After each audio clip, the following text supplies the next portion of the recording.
We are looking at how to pronounce this word as well as how to say more interesting, often confusing and sometimes mispronounced words in English, especially those whose pronunciations vary between British English and American English, so make sure to stay tuned and consider subscribing for more learning.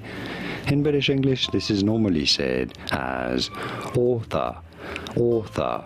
In American English, however, it is normally pronounced as author, author in American English versus author in British English. And now you know. Did you get this? Was this any helpful? Let me know in the comments and by using the like button. Thank you kindly for your support. Here are more videos on how to pronounce more interesting words and names whose pronunciations aren't always obvious. Many get them wrong. You won't anymore after watching those. I'll see you there to learn more. Thanks for watching.